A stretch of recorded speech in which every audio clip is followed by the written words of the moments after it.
Mesdames, Mesdemoiselles et Messieurs, chers amis de la diaspora, bonsoir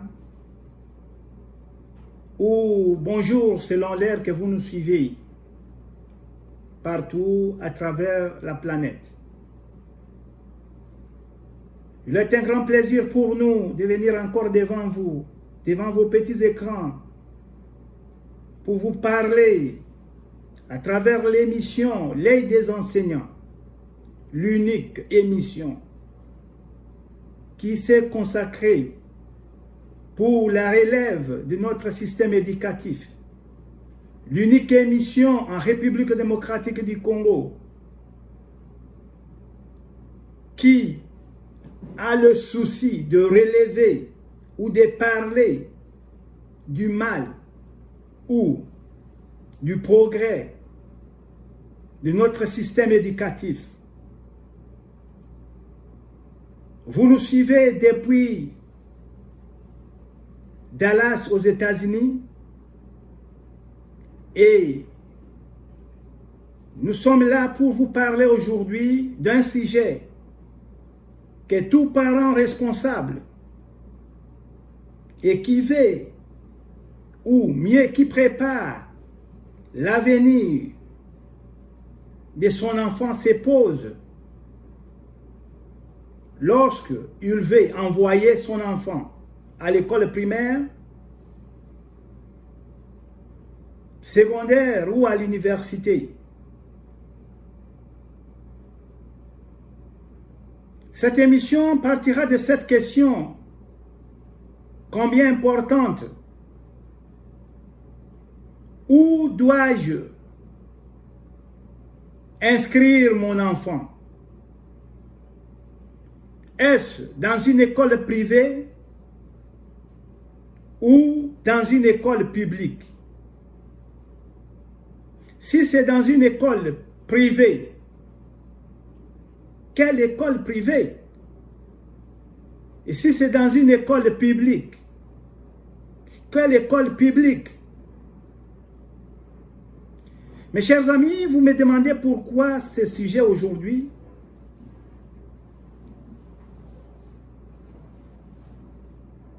Tout part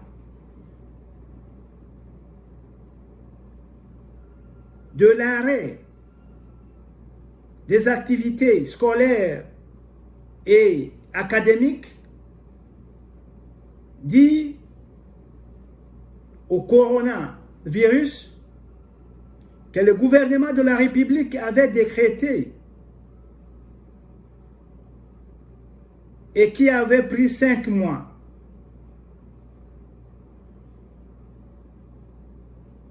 Après l'ouverture des activités scolaires et académiques, la première des choses était de préparer comment les élèves finalistes devraient terminer leurs années scolaires pour ne pas parler d'une année blanche et comment les finalistes des universités et instituts supérieurs devraient terminer leurs études. Nous avions assisté tour à tour avec les épreuves de fin d'études primaires TENAFEP et des épreuves de fin d'études secondaires, communément appelées des examens d'État. Les résultats, point n'est besoin de revenir sur ça.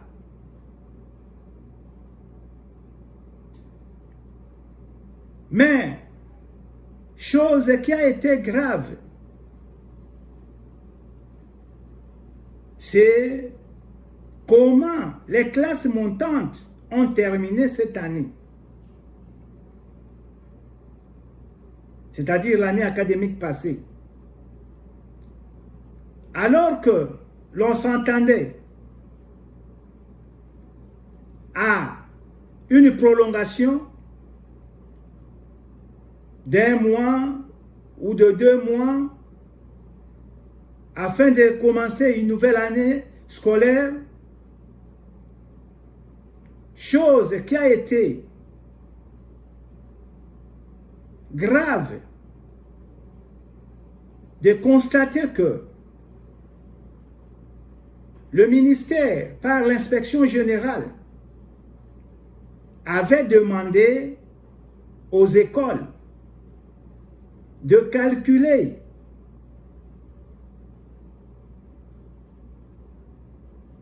le point des élèves, comme quoi qui terminaient les classes là où ils étaient arrêtés.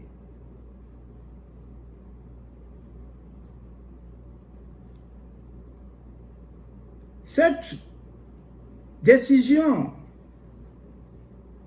peut être salvatrice ou mieux palliative que vous voulez, était entachée de beaucoup de dégâts. Tout simplement parce que il y a des écoles qui avaient cessé de donner des enseignements avant même la fermeture des écoles par le gouvernement dû à la pandémie. Et ces écoles-là ont calculé les pourcentages des élèves qui vont cette fois-ci commencer une autre année académique après 3 mois juste ou 4 mois des enseignements pour une année scolaire. Mes chers amis, nous sacrifions la République. Mes chers amis, nous sacrifions l'éducation de nos enfants.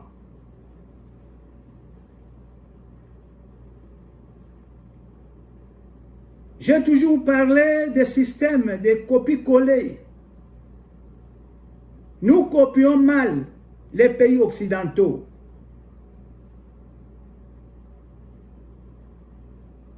Vous allez dire que les pays occidentaux ont fait ça. Non, ils n'ont pas fait de même que nous. Alors que les écoles étaient fermées, les enfants suivaient les cours à la maison. Et c'était le cours sérieux qui était suivi par les enseignants.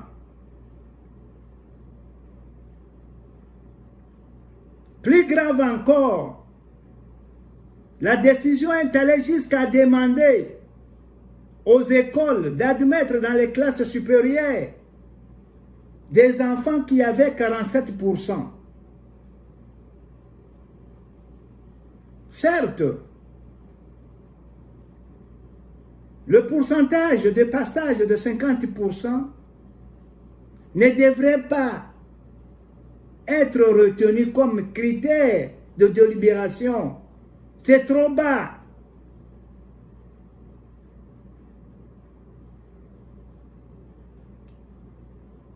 Aussitôt la rentrée scolaire commençait,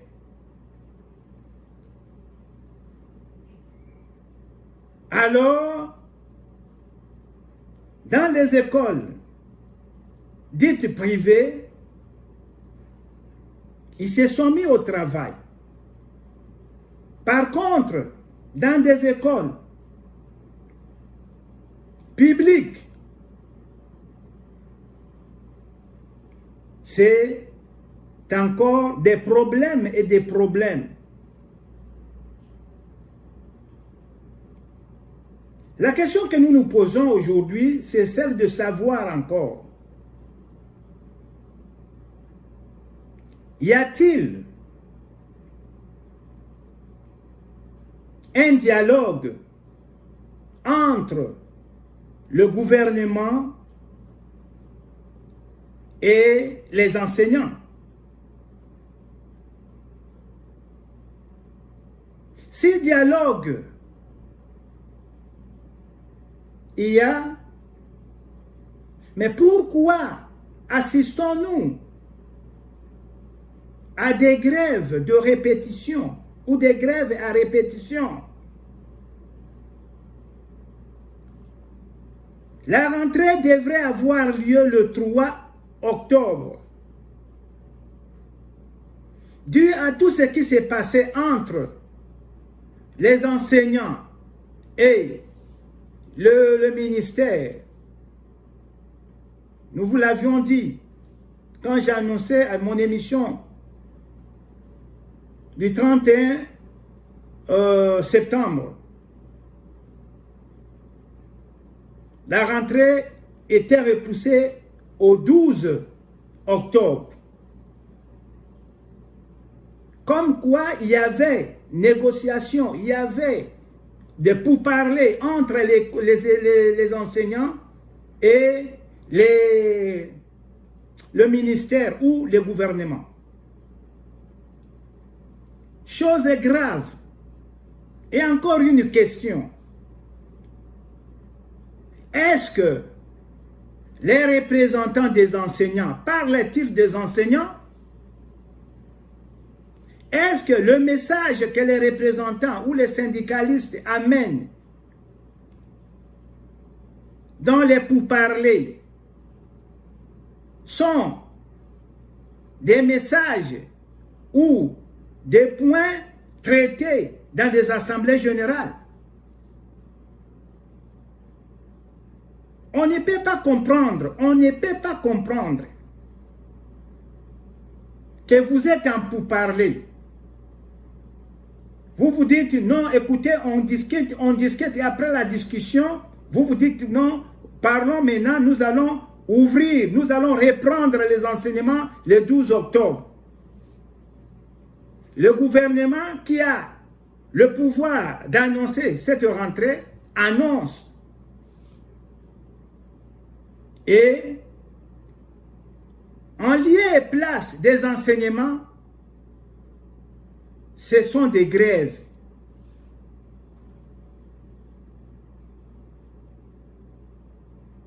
Et des grèves sectorielles qui ne sont pas coordonnées. Certaines écoles enseignent, entre guillemets. D'autres n'enseignent pas. Toutes ces écoles-là dépendent du gouvernement. Ils ont les mêmes syndicalistes. Qui trompe qui?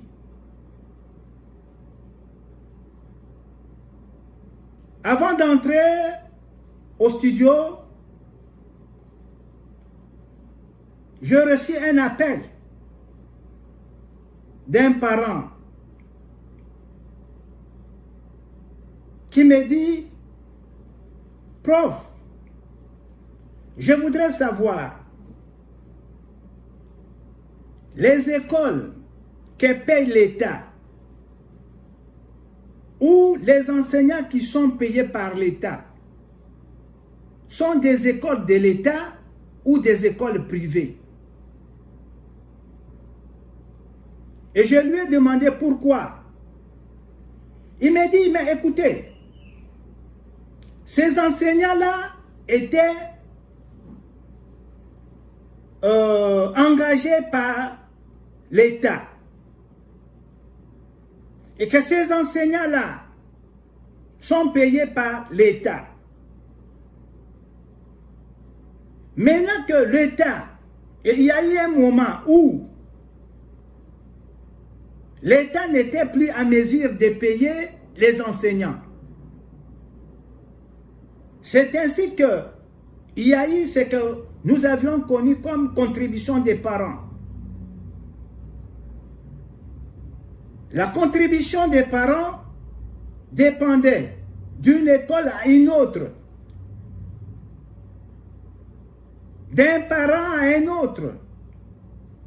En quelque sorte, les écoles étaient privées ou privatisées. Mais aujourd'hui que l'État lui-même voudrait harmoniser ces choses, pour payer les enseignants. Les enseignants veulent maintenant qu'ils soient payés comme par le passé, c'est-à-dire amener le salaire des privés, excusez-moi,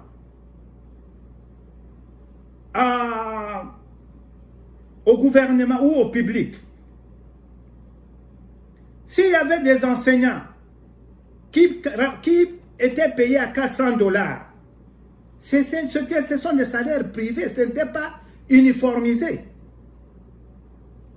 Mais aujourd'hui, le gouvernement veut payer tous les enseignants. Il veut prendre en charge tous les enseignants.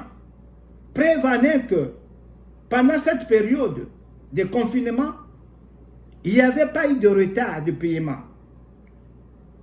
Alors, on ne comprend plus rien. Pourquoi les enseignants s'entêtent à la majoration? Alors que tous les fonctionnaires de l'État n'ont pas encore connu cette augmentation que les enseignants ont reçue.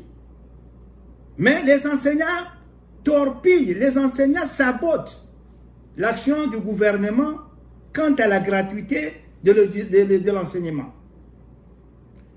Mes chers amis, je vous ai fait juste reporter le message de ce parent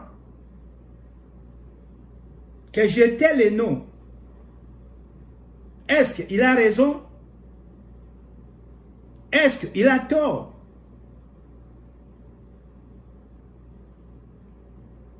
Nous revenons encore ici pour vous montrer que la rentrée a eu lieu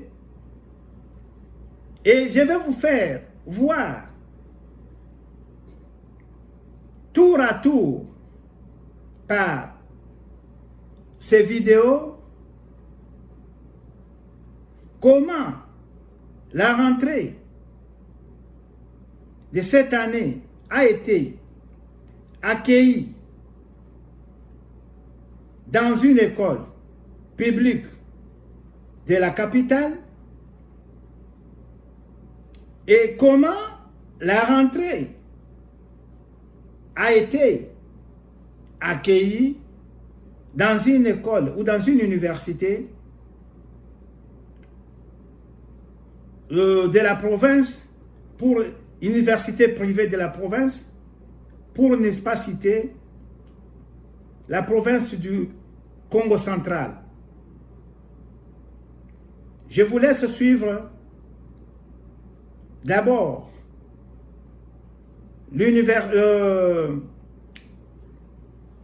la déclaration des enseignants de public avec les élèves d'une école publique Bolingani de Kitambo à Kinshasa, et on se retrouve après. S'il vous plaît, papa, vous pouvez dire pour éclaircir l'opinion publique, s'il vous plaît. Voilà, vous êtes qui? Je suis enseignant. Vous êtes enseignant, oui. Je suis enseignant. Pourquoi vous réclamez? Vous réclamez quoi en fait? Le message est là-bas. Le message est écrit à travers ce que vous voyez ici. Okay. Merci. Nous avons conclu un accord avec la partie gouvernementale. La partie gouvernementale ne respecte pas tout ce que nous sommes dit. Voilà la raison pour laquelle nous sommes ici. D'accord. Merci, monsieur. Merci.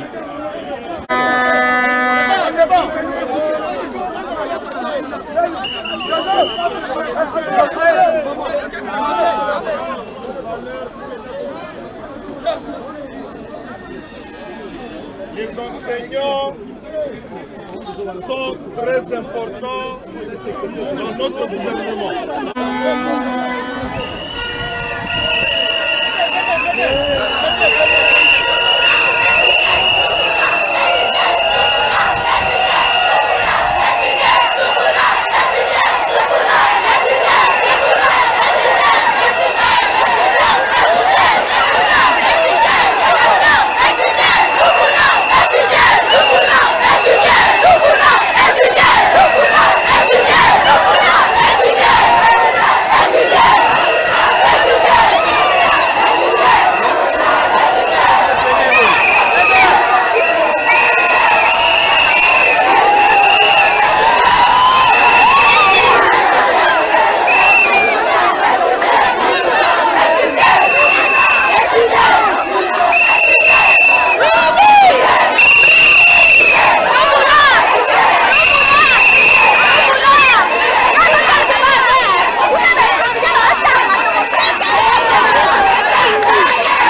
Ok. Ça fait déjà un mois de retard que nous avons. Nous avons repris déjà les cours en retard, mais jusque-là, on n'étudie pas parce que les professeurs ne sont pas payés. Et même s'ils ne sont pas payés, c'est alors qu'ils reçoivent vraiment des maigres. Vraiment, on a besoin d'étudier parce que nous sommes appelés à diriger ce pays demain avec quoi. Vous êtes en quelle année? En 6e, 6e et 5e. Ok. Les policiers nous menacent, ils ne veulent pas qu'on requiert notre droit. On ne fait que marcher, mais jusque-là, il faut que vous avez commencé à marcher depuis où et vous partez où? Vous partez à Kitambo. Ok, super. Merci.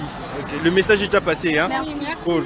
Blouse en blanc, note en main, sérénité dans le cœur. Les étudiants des 4e doctorat de la faculté de médecine de l'Université Congo ont débuté leurs épreuves des jurys ce lundi 19 octobre 2020 à Kisantu, siège de cette grande faculté de l'Université Congo dans le respect des mesures barrières contre le coronavirus. Après près de 7 ans de formation rigoureuse, ces étudiants qui se disent prêts devront prouver au plus haut sommet de la médecine congolaise leur capacité et maîtrise de la médecine générale au cours de ces jurys qui prendra 2 semaines. Fribien Dimbélé est étudiant en 4e doctorat de médecine. Oui, je suis prêt. On nous a donné suffisamment de temps pour essayer un peu de préparer cet examen. Je crois que je me suis bien préparé pour cet examen. Et avec l'aide de Dieu, tout se passera bien. Comme il est de coutume à l'Université Congo, le professeur ne faciliteront pas la tâche à ses étudiants en terminale de médecine qu'ils ont eux-mêmes formés durant plusieurs années. Le docteur Banzoulou Degani Bob est professeur de psychiatrie. Alors, nous sommes très contents de revenir ici, dans cette université, particulièrement pour nous qui avons été formés dans cette université. Ce jury sera un moyen de les sanctionner par rapport à leur formation. Le but de l'université Congo est de former des médecins qui font partie de l'élite. Les étudiants méritants vont répondre correctement et les cotations que nous donnerons sont des cotations tout à fait objectives. Ouvert dans la matinée de ce lundi en présence du recteur de l'Université Congo, le professeur Dr Odilon Gamela et des membres du comité de gestion, ce jury évaluera les connaissances des étudiants dans le domaine de la médecine interne, de la neuropsychiatrie, de la pédiatrie, de la chirurgie et de la gynéco-obstétrique.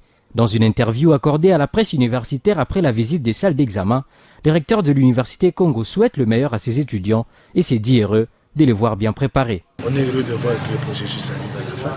Le sentiment également de confiance quand je vois les étudiants, ce qu'ils affichent comme confiance. Et puis un sentiment également de reconnaissance vis-à-vis des professeurs qui se sont déplacés pour faire passer ce jury. Le mot est simple, je les ai tous vus habillés avec des belles blouses, mais sur lesquelles il n'y a encore rien d'écrit. Répartis sur 2 sites, à savoir les campus de l'Université Congo et les sièges de la zone de santé de Kisantu, ces examens sont le passage obligé des étudiants en année terminale de médecine avant d'affronter. Mes chers amis, vous venez de constater que au niveau de l'enseignement public, ce sont des grèves. Au niveau des enseignements ou des universités ou des institutions privées, ce sont sur le travail.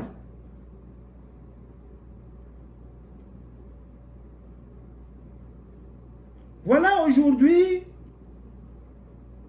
que les privés qui autrefois n'étaient pas considérés parce que c'est des institutions publiques qui croyaient que au niveau du privé, il n'y avait pas grand-chose. Il y en a même des écoles. Autrefois, les écoles publiques croyaient que ceux qui enseignaient dans les institutions privées ne venaient même pas des universités. Mais aujourd'hui,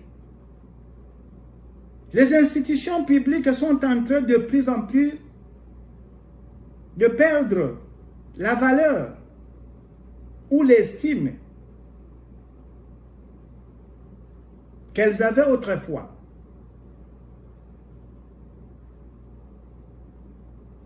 Tout simplement parce que ils veulent mener ou mêler la politique dans l'éducation.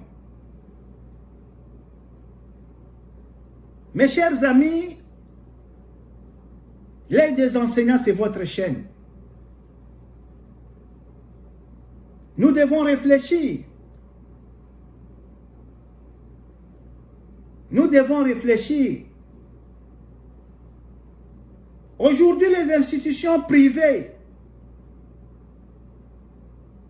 ont pris la place, ont pris le devant. Vous ne pouvez pas aujourd'hui, en République démocratique du Congo, compter les 10 premières institutions sans voir une grande institution privée. Or, à l'époque, on parlait des 3 grandes universités. Université de Lubumbashi, Université de Kisangani, Université de Kinshasa. Est-ce que ces universités gardent encore l'estime d'antan? Est-ce que ces universités gardent encore la place d'autrefois? Mes amis, ressaisissez-vous. Nous sommes en train de ternir l'image de notre système éducatif.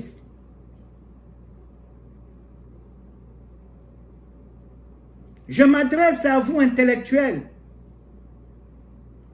Voilà pourquoi je prends, ou je parle, je parle en français. Je m'adresse pas à la commune mortelle, je m'adresse à vous, intellectuels, enseignants, universitaires. Réfléchissons.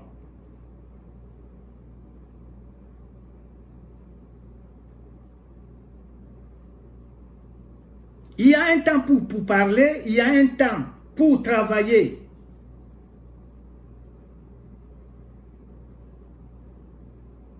Si on met plus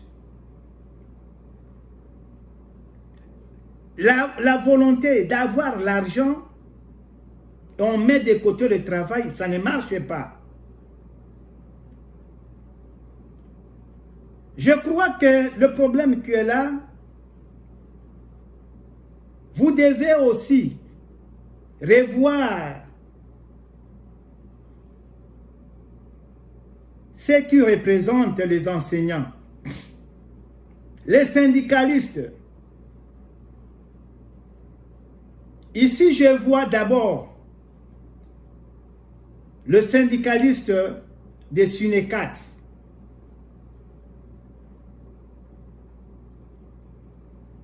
Le monsieur a fait du Sunécat son nom LG.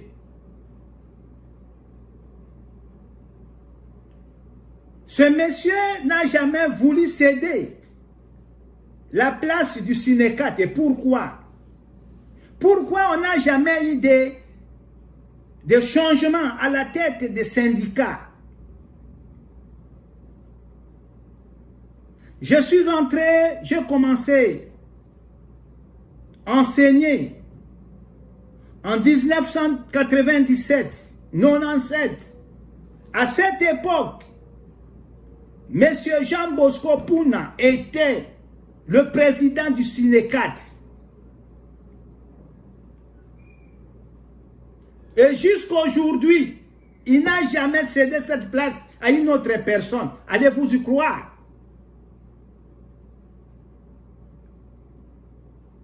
Pendant que les enseignants sont à pied, le monsieur roule carrosse. Est-ce qu'il négocie bien pour les enseignants? Et pourquoi il maintient toujours des grèves et de grèves? Et chaque fois, à chaque rentrée,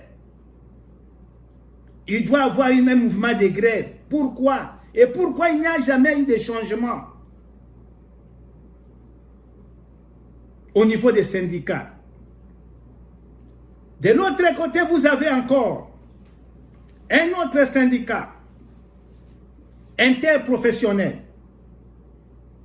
Mes chers amis, je m'attaque à vous aujourd'hui parce que trop c'est trop. Qu'est-ce qui se passe avec l'interprofessionnel? Vous pouvez avoir un accord ou un point de vue des enseignants dans une assemblée générale, mais lorsque ces points de vue-là sera transmis au gouvernement, les gouvernements, ils ont mis la politique dans la gestion du système éducatif. Mes chers amis, pouvez-vous comprendre? Alors que certains syndicats, deux ou trois, il y a le syndicat, il y a le SIECO et l'interprofessionnel.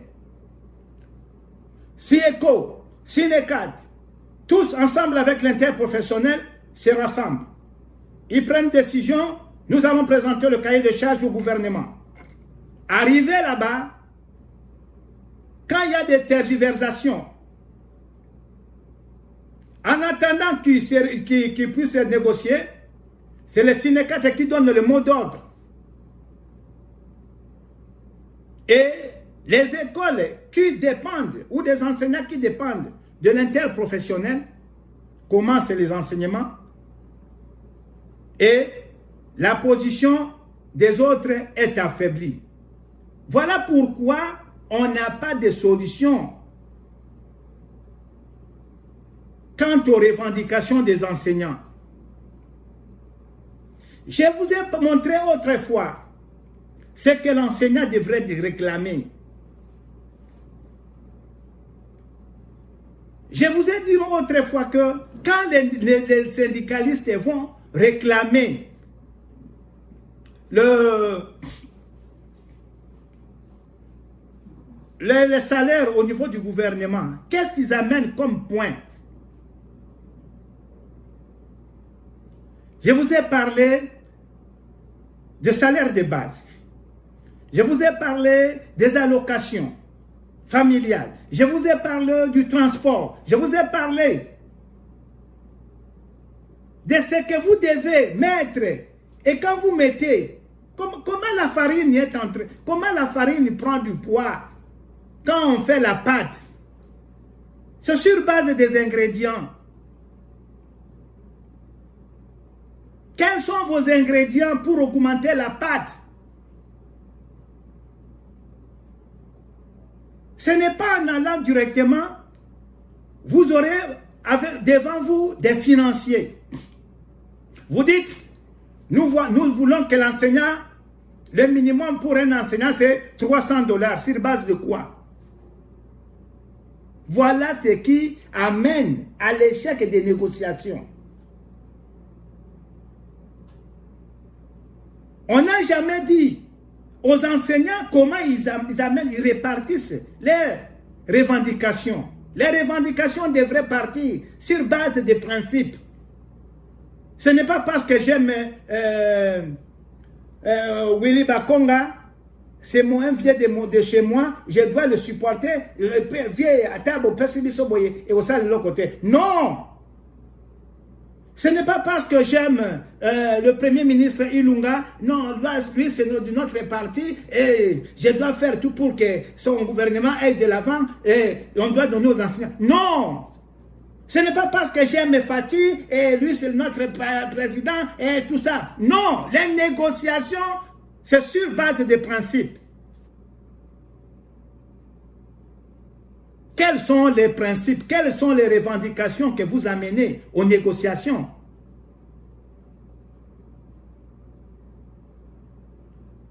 C'est sur ces principes-là. Et quand vous amenez ces bases, ces principes,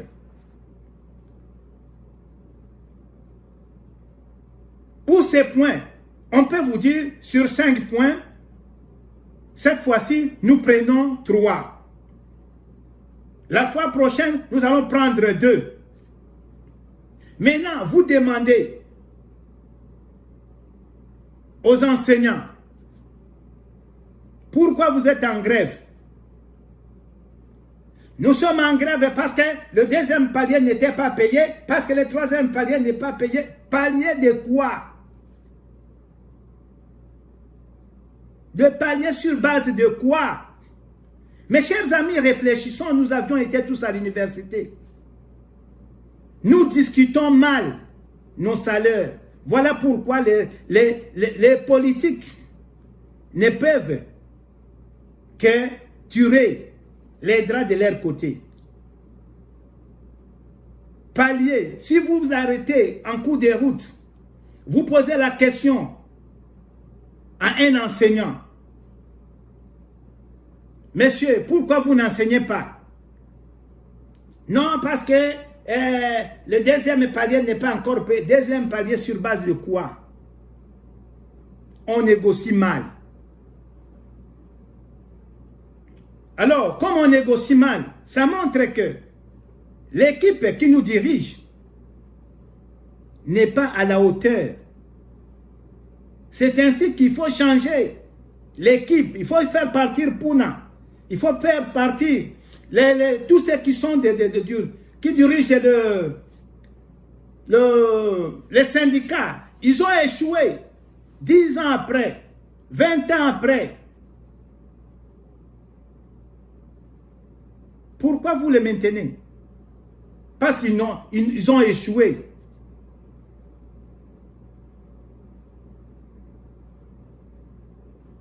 Ils ont échoué. Puna est entré au pouvoir avant le président Kabila. Donc, avant même Mouzé, il était président du syndicat. Jusqu'à aujourd'hui. Alors qu'on nous dise, c'est son ONG qui fait profiter derrière les enseignants. Qu'on nous dise, si c'est pour les enseignants, pourquoi on ne les change pas?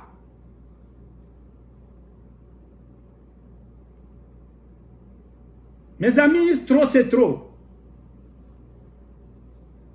De la même façon que j'ai parlé pour les universitaires, pour les professeurs d'université, de la même façon que je vous parle, vous professeurs de l'enseignement primaire et secondaire ou des humanités, réfléchissons, trop c'est trop. On est trop bas, on est allé trop bas. On ne sait même pas pourquoi on est en grève. Vous venez de suivre la vidéo.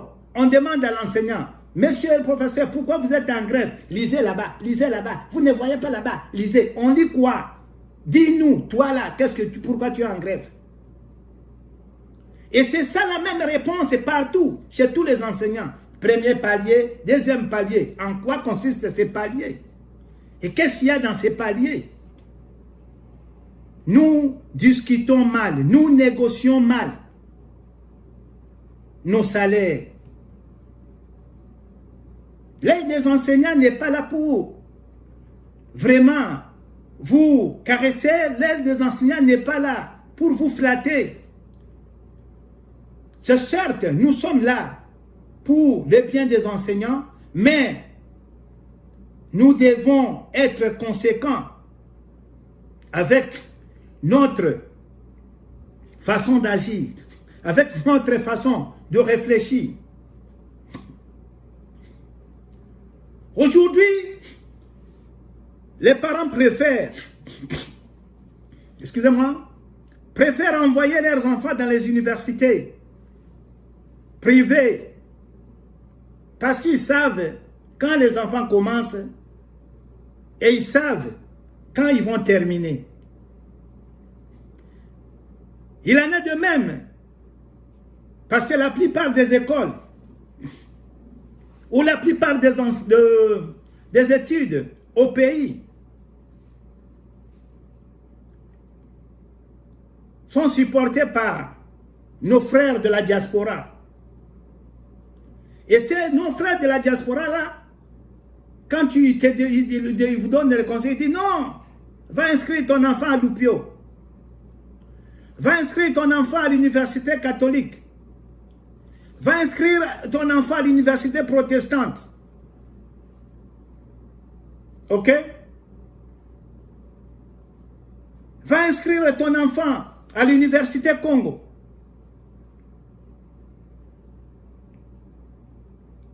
quand va inscrire ton enfant à l'école cartésienne? Parce qu'ils savent quoi? Ils savent.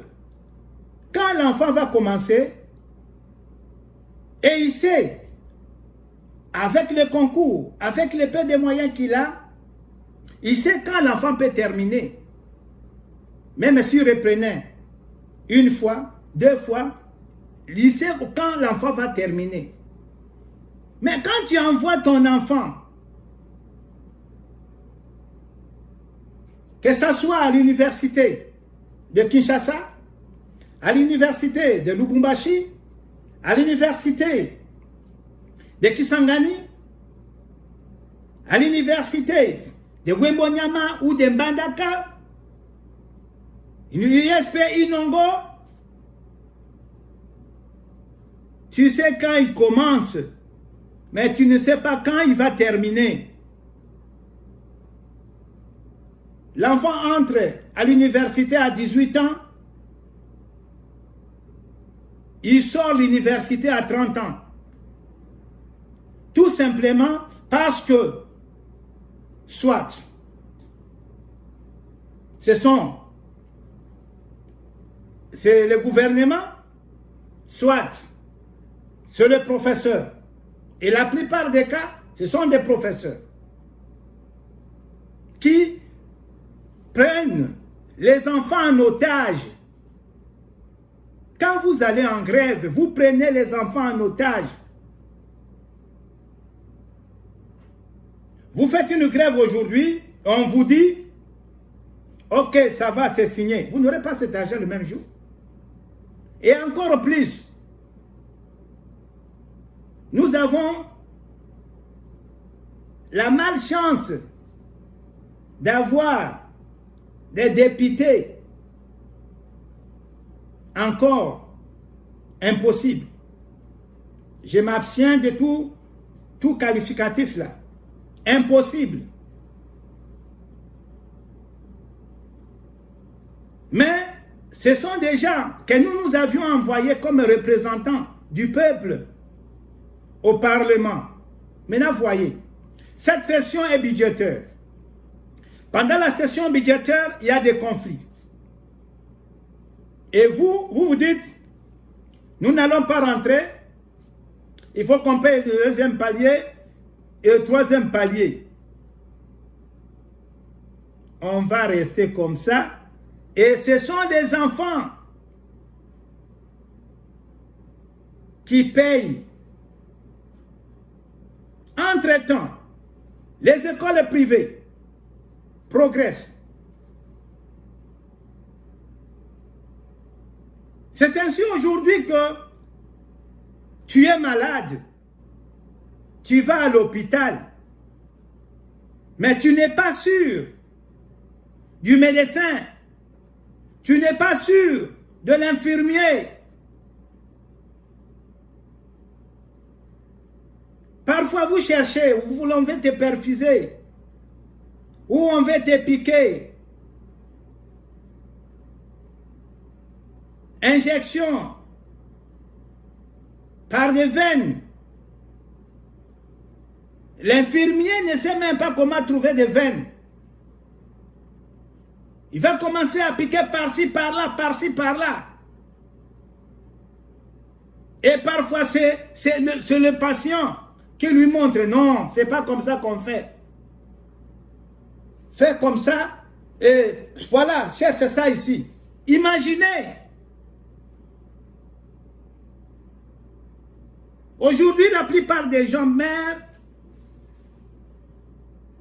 tout simplement parce que il a été perfusé alors qu'il est diabétique. Il a été perfusé par le sérum glycosé alors qu'il est diabétique. Et tout ça pourquoi? Est-ce que ces étudiants ont eu le temps de faire la pratique? La théorie, bien sûr, mais cette théorie a été donnée comment? Je vous ai montré, nous venons de suivre avec vous la vidéo de l'Université Congo. Et le professeur qui a parlé, Il a dit ils vont sanctionner. C'est-à-dire, celui qui ne mérite pas doit reprendre.